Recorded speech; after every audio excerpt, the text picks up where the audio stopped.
How's everybody doing? Welcome back to Reading with Matthew James. I'm Matthew James, and we are back with the review of chapter 1 through 4 in our book, The Crash by Freida McFadden.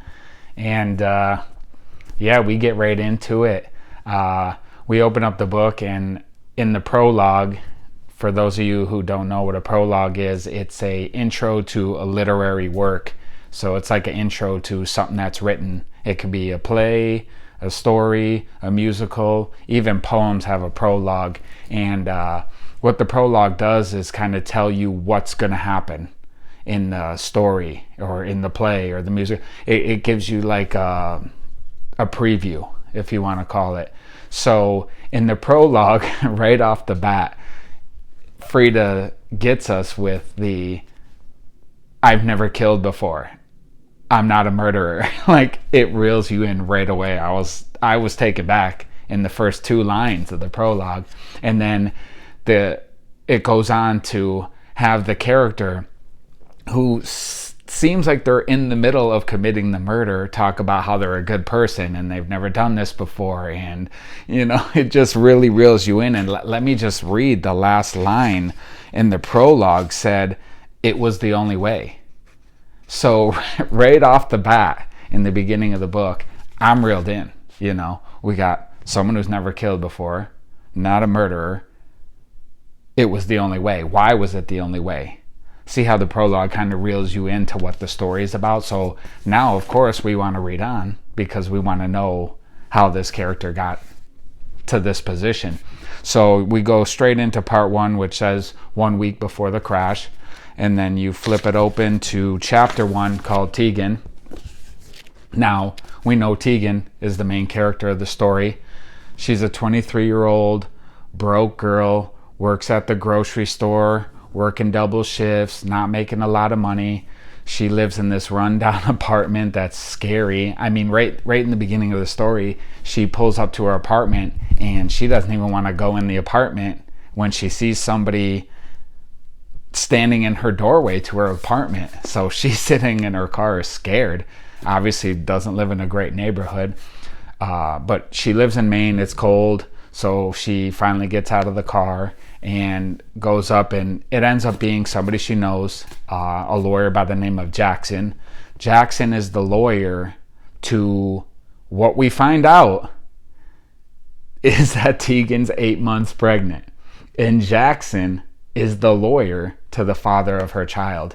Now, we find out Tegan's 8 months pregnant, and how she got there is she went up to the ski resort where her brother Dennis works with a friend, got a little buzzed, had a one-night stand with a guy, and got pregnant. So immediately in the first 4 chapters, we're reeled in. I mean, drama, stress, young girl pregnant by herself, one-night stand. I mean, we're just already reeled into the story. Jackson is the attorney for the father of her child, whose name is Simon, and Simon is a big-time real estate developer who doesn't want anything to do with Tegan, because when he got with Tegan, we find out he cheated because he was already married, already had 2 children with his wife, and he doesn't want her to find out. So he is having Jackson, who's waiting at Tegan's house, to talk about the contract. She's going to sign an NDA, a non-disclosure agreement, to not talk about being pregnant with Simon's child, so that nobody knows. He doesn't want it to come out. And we find out early on that Jackson doesn't have to come to the house where Tegan lives, and he brings her food, and we find out he's bringing her money in envelopes, cash, and it seems like there's a thing happening between Jackson and Tegan. It seems like Jackson likes her or has a thing for her. He might feel bad for her because she's 23 years old. She's young. She lives in this terrible place. His client that he knows the situation is trying to, leave her with this child alone. I mean, yeah, he's given her enough money to take care of the child from the time it's born all the way throughout, which is great. But I think Jackson, feels bad for Tegan. And he brings her food, and you could kind of see, Tegan even says it in there too. She says something about how she wished that Jackson was the kind of guy she got pregnant with, because he would be there, and things like that. So there is something there with them, which is great, which is a great part of the story, because it reels us in as the reader, because now I want to know what's going to happen between Jackson and Tegan. When she gets the check and Jackson's done with his job, is he going to stay in Tegan's life? Is he going to, so that's something to look forward to. A funny part of the beginning of the book too, Freida brings in this alternative character from out of nowhere, Miss Walden, who is the apartment Karen.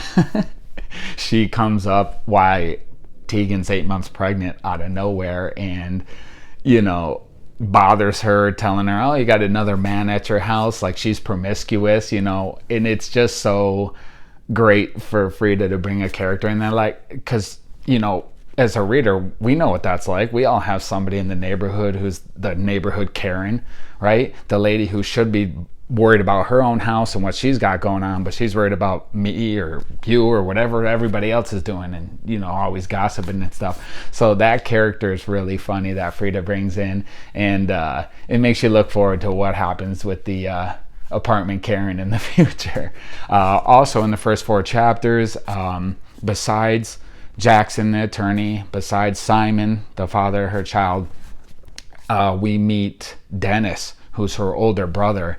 And he was a protective older brother and never really liked any of her boyfriends. She talks about it. And we know that her older brother was who raised her, because she talks about, not only is she 23 years old, pregnant, broke, working at the grocery store on her own, because her brother works at a ski resort as an instructor in Maine. And the parents are both dead.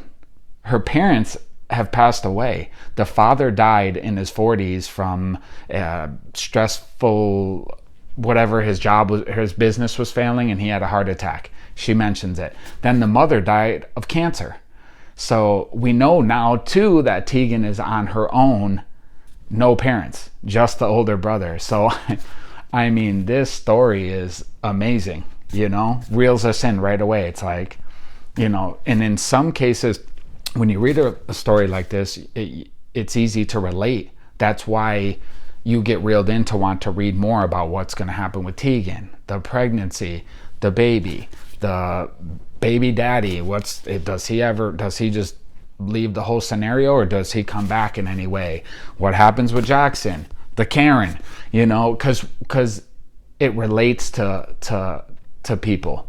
So Freida does a great job of writing stuff that could relate. We all have a friend that maybe went through something where their parents passed away, and was raised by family members, or it relates because maybe we have a friend who was pregnant on a one-night stand, and the guy doesn't want, or we've heard about it. So that's why the story really reels us in right in the beginning.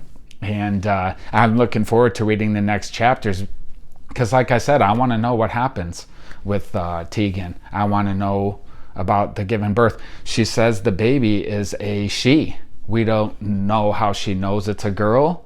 I would love to know how she found out it was a girl, and maybe that'll come later on in the story. Want to know again what's going to happen, because Jackson, again, could be done after this, but does he stay in her life as somebody that wants to be with her with this baby? So there's a lot to look forward to, a lot of characters, and Freida did a great job of reeling us in. Yeah, like usual in her books, grabs you in and wants you to keep reading. So I'm going to read chapters 5 through 10, and then I'm going to come back and do another review video of chapter 5 through 10 to see exactly what happened. And yeah, join me. So until next time, put the tech down, pick the books up. I'm Matthew James.